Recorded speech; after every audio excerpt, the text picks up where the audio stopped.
গোলাপ নীলাম গাধা নীলাম নীলাম রজনীগন্ধা মনের সুখে মালা গেথেছি সকাল থেকে সন্ধ্যা। জোরে বলুন না, জোরে বলবেন না সুবহানাল্লাহ। ঝিমালে হবে না, আপনাদেরও বলতে হবে। শুরু করেন।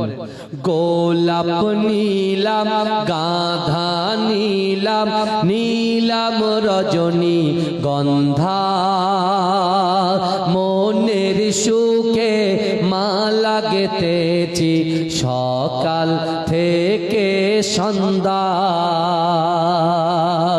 একবার দেখা দাও